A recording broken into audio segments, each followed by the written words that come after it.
दोस्तों नमस्कार, आपका स्वागत है द साइंस अप में। आप लोग देख रहे हैं साइंस की स्पेशल सीरीज 83। अब तक 82 सीरीज कंप्लीट हो चुकी हैं। आइए दोस्तों, लास्ट सीरीज का क्वेश्चन रिवाइज करके स्टार्ट करते हैं। देखिए क्वेश्चन नंबर, लास्ट क्वेश्चन क्या था, 600 नंबर। अम्लता कम करने के लिए उपयोग की जाने वाली एलुजेल गोली में क्या होता है?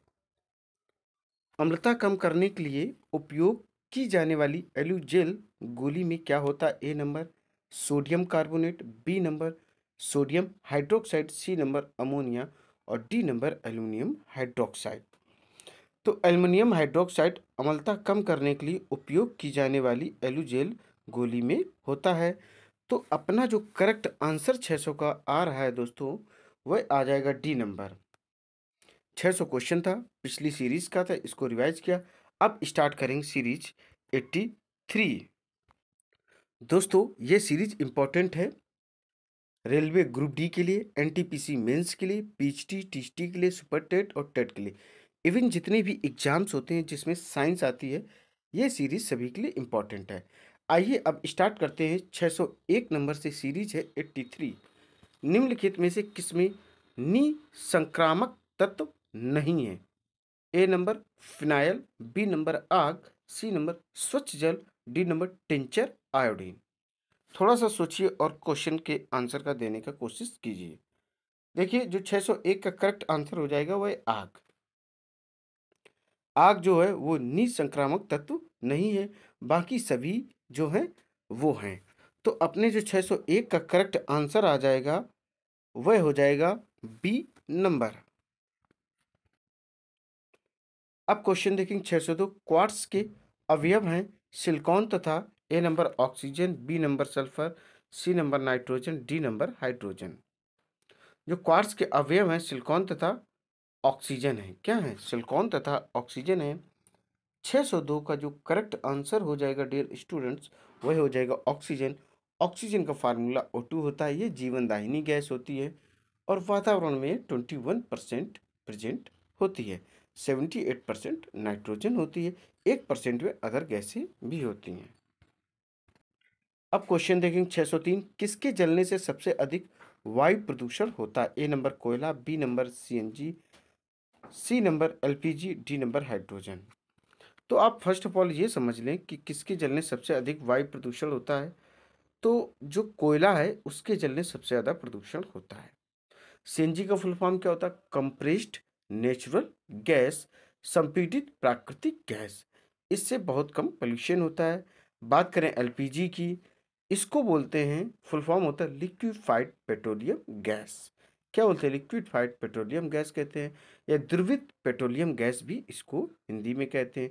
इसके भी जलने से प्रदूषण बहुत कम होता है। हाइड्रोजन के भी जलने से कम प्रदूषण होता है। सबसे ज़्यादा अगर किसी के जलने से वायु प्रदूषण होता है तो वह है कोयला। जब भी कोयला को जलाया जाता है तो आपने खुद ही फील किया होगा कि बहुत अधिक धुआं इससे निकलता है। और कोयले की 4 प्रकार होती जो कि मैंने पहले बता रखी है। अब क्वेश्चन देखेंगे 604। निम्नलिखित में से किस पदार्थ के अणुओं में एक ही प्रकार के परमाणु रहते हैं? A number oxygen, B number जल, C number carbon dioxide, D number sulphur dioxide. तो किस में रहते हैं दोस्तों? ऑक्सीजन के अणुओं में एक ही प्रकार के परमाणु रहते हैं। किसमें? ऑक्सीजन के अणुओं में एक ही प्रकार के परमाणु रहते हैं। ऑक्सीजन का फार्मूला O2 होता है। ये जीवनदायिनी गैस होती है। जितने जंतु होते हैं वे श्वसन के रूप में इस गैस का प्रयोग करते हैं। यह गैस हमें हरे पेड़ पौधे से प्राप्त होती है, अर्थात ग्रीन प्लांट से अवेलेबल होती है। अमेजन के जो जंगल है सबसे ज़्यादा वहीं से ऑक्सीजन प्राप्त होती है। तो क्वेश्चन नंबर 604 का जो करेक्ट आंसर है वह आ जाएगा ए नंबर ऑक्सीजन।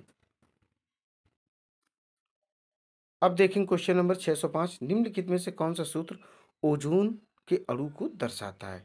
ए number O2, B number O3, C number H2O2 और डी नंबर इनमें से कोई नहीं। तो आप लोग सोचिए और बताइए। देखिए जो O2 है वह ऑक्सीजन को दर्शाता है, जिसे जीवनदायिनी गैस कहते हैं, श्वसन के रूप में प्रयोग की जाती है। O3 की बात करें तो ये ओजोन गैस के अणु को दर्शाता है। O3 इसका फॉर्मूला होता है, जैसा कि आप ऑप्शन नंबर भी देख पा रहे हो। अब बात करें जो ओजोन परत है वह किस लेयर में पाई जाती है? किस स्तर में पाई जाती है? यह पाई जाती है स्ट्रेटोस्फीयर में। किस में पाई जाती है? स्ट्रेटोस्फीयर में पाई जाती है। दोस्तों, स्ट्रेटोस्फीयर को इंग्लिश में समताप मंडल कहते हैं। इसी में एरोप्लेन्स वगैरह भी उड़ते हैं, क्योंकि इसमें बादल या मौसम संबंधी कोई भी घटनाएं नहीं घटित होती। किसमें? समताप मंडल में। समताप मंडल को इंग्लिश में स्ट्रेटोस्फीयर कहते हैं। इसी में ओजोन लेयर पाई जाती। अब बात आती ओजोन लेयर का कार्य क्या होता है। जो सूर्य का प्रकाश आता है, जिससे अल्ट्रावायलेट रेज आती हैं, उनसे यह बचाव करती है। क्या? ओजोन लेयर बचाव करती है। इसलिए इसका होना बहुत दोस्तों जरूरी है। तो अपना जो क्वेश्चन है 605, इसका करेक्ट आंसर हो जाएगा बी नंबर O3। क्वेश्चन है 606, निम्नलिखित में से कौन सी मिश्र धातु है? ए नंबर लोहा, बी नंबर सोना, C number stainless steel, D number तांबा। देखिए, लोहा किसी से मिलकर बना है? नहीं। बी नंबर सोना, सोना भी प्योर है। जो सी है स्टेनलेस स्टील, ये मिलकर बनी हुई है। ठीक है। क्रोमियम और अन्य धातुओं से मिलकर यह बनती है। स्ट्रॉन्ग भी होती है स्टेनलेस स्टील। तांबा भी अपने आप में ही अपने तत्वों से मिलकर ही बना है। तो 606 का जो करेक्ट आंसर हो जाएगा डियर स्टूडेंट्स, वह हो जाएगा सी नंबर स्टेनलेस स्टील। अब क्वेश्चन देखेंगे 607 नंबर। घर्षण को बढ़ाया जा सकता है। घर्षण अर्थात फ्रिक्शन को कैसे बढ़ाया जा सकता है? ए नंबर तेल के प्रयोग करके, सतहों पर नमी द्वारा, सी नंबर खुरदरे सतहों द्वारा, डी नंबर उपयुक्त सभी। थोड़ा सोचिए दोस्तों, घर्षण क्या होता है? जब दो वस्तुएं आपस में टकराती हैं, तो उस टकराव को और अधिक कैसे बढ़ाया जाए जिससे हीट उत्पन्न हो। क्या हो? हीट या ऊष्मा उत्पन्न हो। तो जब हम तेल का प्रयोग करेंगे तो घर्षण कम हो जाएगा। जैसे कोई पहिया पहिया लीजिए, तो पहिया जब वो घूमता है तो उस जगह कोई ना कोई ऑयल लगाया जाता है या ग्रीस वगैरह का प्रयोग किया जाता है, ताकि घर्षण कम हो और वह आराम से घूम सके। सतह पर नमी रहेगी तो चिकनाहट बरकरार बनी रहेगी, तो घर्षण बिल्कुल भी नहीं होगा। बट अगर सतह खुरदरी होगी तो घर्षण बहुत अधिक होगा। क्या? घर्षण को हम बढ़ा सकते हैं कैसे? जब सतह को खुरदरा कर दें तो घर्षण को बढ़ाया जा सकता है। ऑप्शन नंबर सी इसका करेक्ट आंसर, खुरदरे सतहों द्वारा। और इसीलिए दोस्तों आपने देखा होगा जितने भी वाहन हैं, जितने व्हीकल्स हैं, सॉरी वाहन नहीं, व्हीकल या हिंदी में वाहन कहें, मोटर गाड़ियाँ, साइकिल, सभी में जितने भी पहिए वगैरह लगे हैं, कोई ना कोई ऑयल या ग्रीस का प्रयोग किया जाता है, ताकि उनमें घर्षण ना बढ़े और पार्ट्स कम घिसे, वह पार्ट्स लंबे समय तक चल सकें और उस वाहन की जो स्पीड है, गति है, वह बरकरार बनी रहे। तो क्या है, घर्षण को कम करने से स्पीड मेंटेन रहती है, जो पुर्जे होते हुए खराब नहीं होते। बट अगर घर्षण को बढ़ाना हो तो सतह को खुरदरा करना पड़ता है। अब देखेंगे क्वेश्चन नंबर 608, घरेलू खाना पकाने की गैस द्रवित पेट्रोलियम गैस में मुख्य रूप से क्या होता है? ए नंबर हाइड्रोजन एवं एसिटिलीन, बी नंबर मीथेन एवं ईथेन, और सी नंबर एथिलीन एवं carbon monoxide, D number butane और आइसोब्यूटेन की द्रवीभूत रूप। क्या होता है? तो दोस्तों हम आपको बता दें, जो घरेलू खाना पकाने गैस होती है, जिसको इंग्लिश में LPG कहते हैं, लिक्विफाइड पेट्रोलियम गैस इसका फुल फॉर्म होता है। हिंदी में इसको द्रवित पेट्रोलियम गैस भी कहा जाता है। इसमें मुख्य रूप से क्या क्या होता है? ब्यूटेन और आइसोब्यूटेन की द्रवीभूत रूप में होता है। तो 608 का जो डियर स्टूडेंट्स आंसर हो जाएगा, वह हो जाएगा क्या? वह हो जाएगा डी नंबर, ब्यूटेन और आइसोब्यूटेन की द्रवीभूत रूप। अब क्वेश्चन देखेंगे 609, रदरफोर्ड के अल्फा कण प्रकीर्णन प्रयोग द्वारा जिसकी खोज हुई वह क्या है? A number proton, B number electron, C number electronic कक्ष का कोश, डी नंबर नाभिक। थोड़ा सोचें और दोस्तों इस क्वेश्चन के आंसर को देने की कोशिश करें।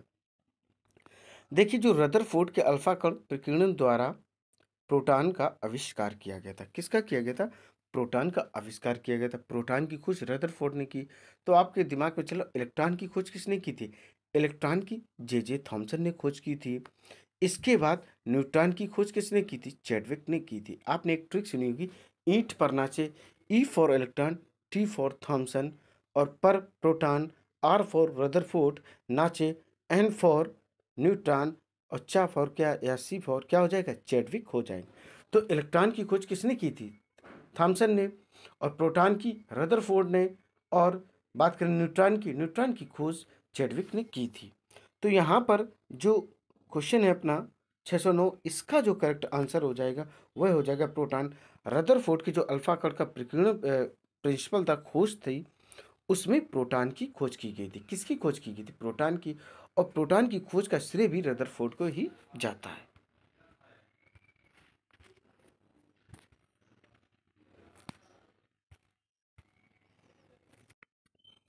अब देखेंगे क्वेश्चन नंबर 610।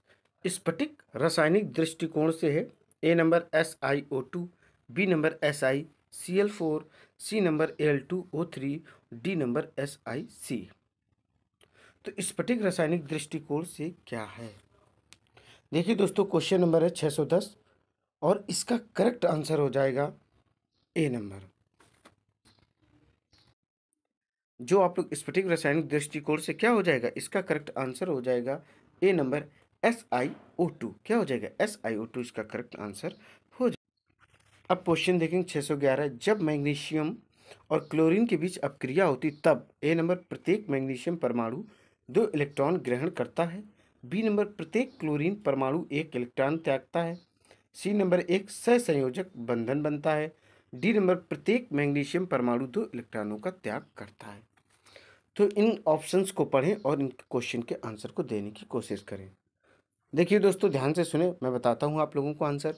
जब मैग्नीशियम और क्लोरीन के बीच अपक्रिया होती है तब प्रत्येक मैग्नीशियम परमाणु 2 इलेक्ट्रॉनों का त्याग करता है तथा क्लोरीन 2 इलेक्ट्रॉन को ग्रहण करता है। यह एक वैद्युत संयोजक बंध होता है या बंधन होता है। इसको इंग्लिश में इलेक्ट्रोवैलेंट बॉन्ड कहते हैं। तो 611 का जो करेक्ट आंसर निकल कर आ रहा है दोस्तों, वह निकल कर आ रहा है डी नंबर। अब क्वेश्चन देखेंगे 612। निम्नलिखित में किस अणु में द्विबंधन है? A number NH3, B number Cl3, C number O2, D number H2O। तो दोस्तों आपको हम बता दें, O2 में द्विबंधन है। क्या है? O2 मतलब ऑक्सीजन में डबल बॉन्ड होता है। द्विबंधन में एक पाई एवं एक सिग्मा बॉन्ड होता है। तो 612 का जो करेक्ट आंसर आ रहा है दोस्तों, वह आ रहा सी नंबर। अब क्वेश्चन देखेंगे 613। C614 तथा N7 और N14 उदाहरण है। देखिए, इसमें जो ऊपर साइड दिया गया वह इलेक्ट्रॉनिक वेट दिया गया, एटॉमिक वेट दिया गया है, और नीचे साइड दिया गया वह एटॉमिक नंबर दिया है। अर्थात कार्बन का जो एटॉमिक नंबर होता है वह 6, एटॉमिक वेट होता है 14। इसी तरीके का ये नाइट्रोजन का दिया गया है। ठीक है, ये 7 है, और जो इसका एटॉमिक वेट है वह हो जाएगा 14। क्या हो जाएगा? 14 हो जाएगा। तो ये किसके उदाहरण? ए नंबर आइसो इलेक्ट्रॉन के, बी नंबर संभारिक के, सी नंबर अपरूप के, और डी नंबर समस्थानिक के। किसके ये आंसर, अर्थात किसके एग्जाम्पल हैं? तो दोस्तों ये संभारिक के हैं। किसके हैं? संभारिक के हैं। 613 का जो करेक्ट आंसर हो जाएगा बी नंबर हो जाएगा। अब क्वेश्चन देखेंगे 614। निम्नलिखित में से कौन सा विन्यास एक उत्कृष्ट गैस को निरूपित करता है? A number 1s2 2s2 2p6 3s2, B number 1s2 2s2 2p6 3s1, C number 1s2 2s2 2p6, और डी नंबर है 1s2 2s2 2p6 3s2 3p6 and 4s2। तो इसमें उत्कृष्ट गैस को कौन निरूपित करता है? दोस्तों क्वेश्चन नंबर है 614। इसका करेक्ट आंसर हो जाएगा सी नंबर 1s2 2s2 2p6। क्या है? यह उत्कृष्ट गैस का एक विन्यास है, इलेक्ट्रॉनिक कॉन्फ़िगरेशन इसको भी कहते हैं। 614 का करेक्ट आंसर सी हो जाएगा। अब हम लोग देखेंगे क्वेश्चन नंबर 615। निम्नलिखित में से कौन सा सब न्यूट्रॉनिक नाविकों का समूह है? देखिए क्या दिया गया है।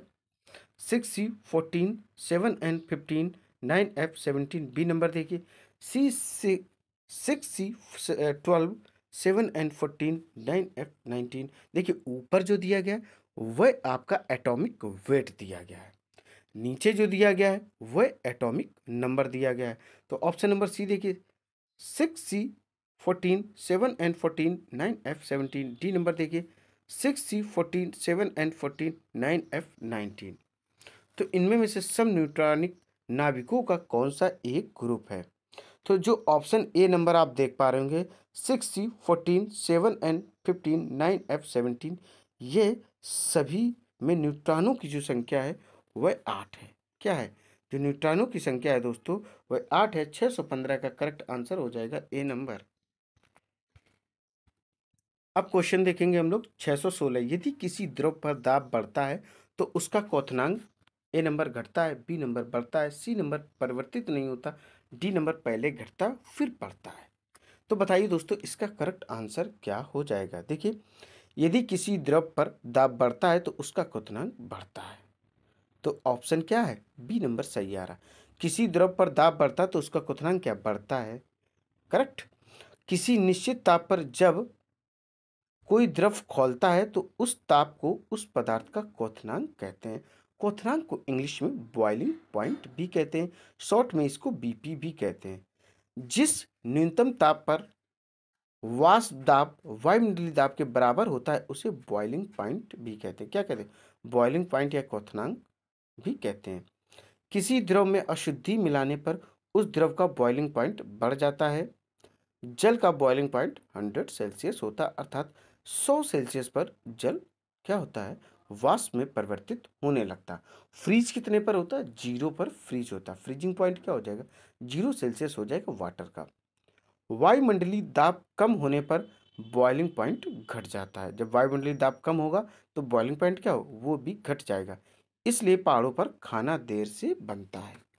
क्यों बनता है? क्योंकि वहाँ जो वायुमंडलीय दाब होता है वह कैसे होता है? कम हो जाता है और बॉइलिंग पॉइंट है वह घट जाता है।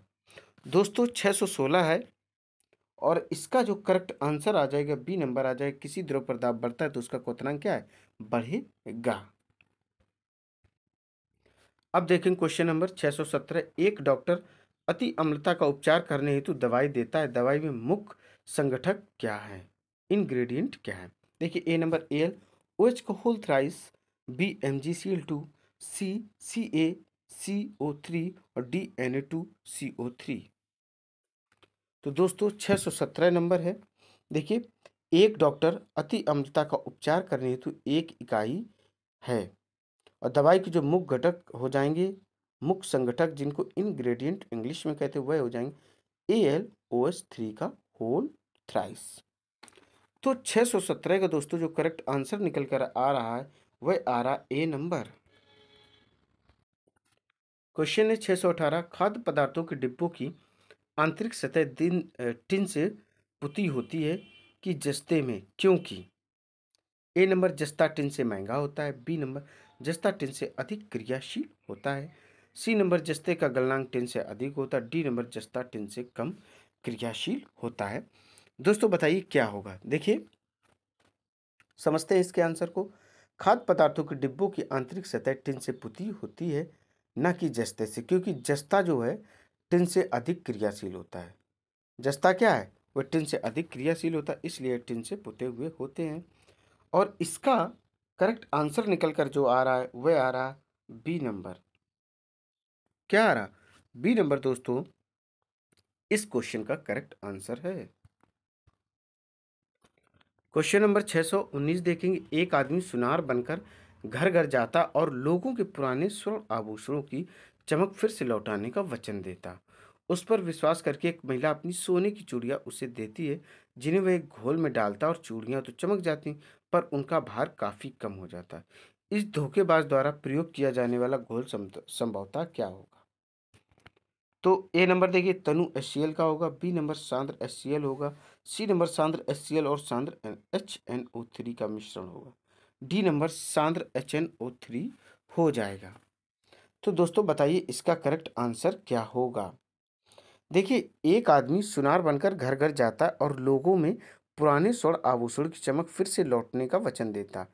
इस पर विश्वास करके एक महिला अपनी सोने की चूड़ियां देती है, जिन्हें वह घोल में डालता है। चूड़ियां तो चमक जाती पर उनका जो वजन होता है वह काफी कम हो जाता है। इस धोखेबाज द्वारा जो प्रयोग किया गया घोल है वह सांद्र HCl और सांद्र HNO3 का मिश्रण है। क्या है? सांद्र HCl और सांद्र HNO3 का यह मिश्रण है। इस क्वेश्चन का जो करेक्ट आंसर निकल कर आ रहा है वह निकल कर आ रहा है सी नंबर। क्या निकल कर आ रहा है? सी नंबर इस क्वेश्चन का करेक्ट आंसर है। अब क्वेश्चन देखेंगे 620।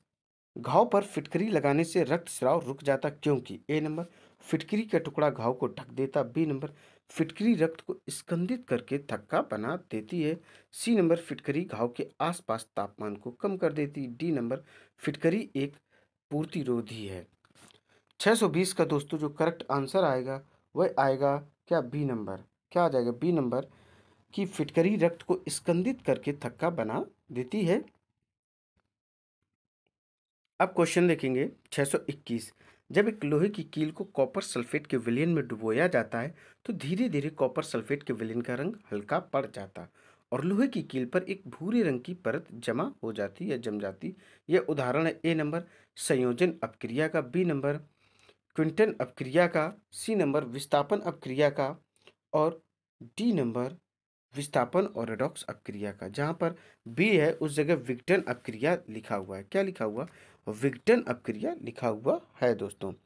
जब एक लोहे की कील को कॉपर सल्फेट के विलयन में डुबोया जाता है तो धीरे धीरे कॉपर सल्फेट के विलयन का रंग हल्का पड़ जाता है और लोहे की कील पर एक भूरे रंग की परत जम जाती है। उदाहरण है विस्थापन अपक्रिया का। किसका?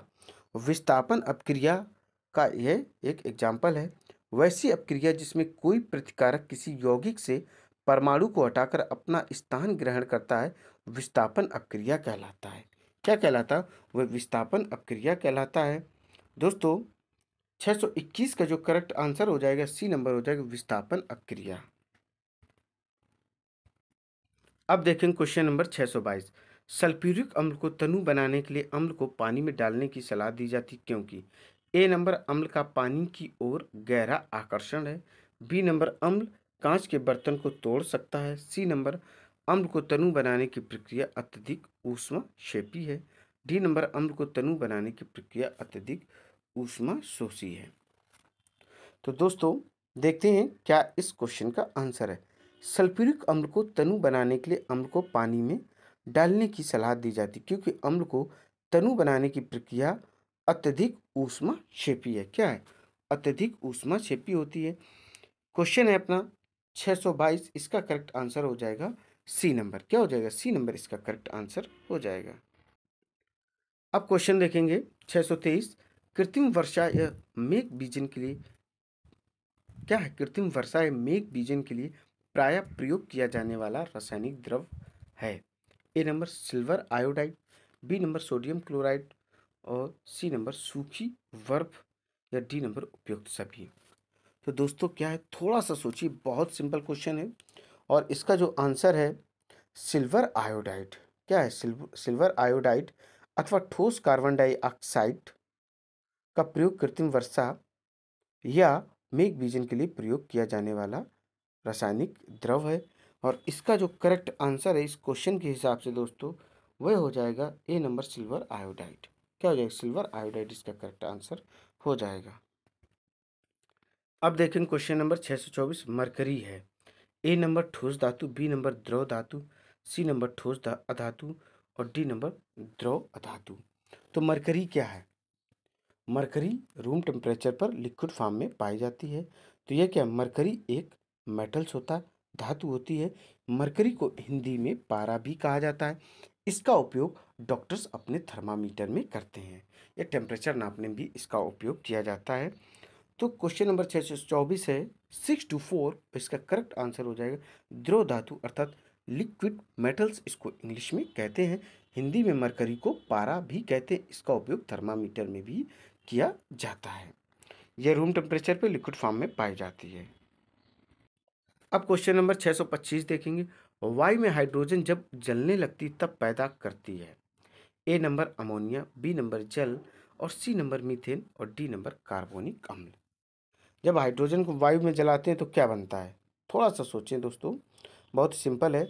वायु में हाइड्रोजन जब जलने लगती तब पैदा करती जल। क्या करती है? देखो हाइड्रोजन H+O2 बनाएगी H2O अर्थात क्या बनेगा? जल। और जल का दोस्तों जो फार्मूला होता है वह होता है H2O। क्या होता है? H2O होता है। हाइड्रोजन के दो अणु, ऑक्सीजन का एक अणु इसमें होता है। दोस्तों ये सीरीज यहीं पर कंप्लीट होती। उम्मीद है सीरीज आपको पसंद आई होगी। इसी तरीके की ज़बरदस्त सीरीज आपको कंटिन्यू मिलती रहेंगे। आपको करना क्या है, इस सीरीज को अधिक से अधिक लाइक करना, शेयर करना और मेरे चैनल को सब्सक्राइब करना। दोस्तों, जय हिंद, जय भारत।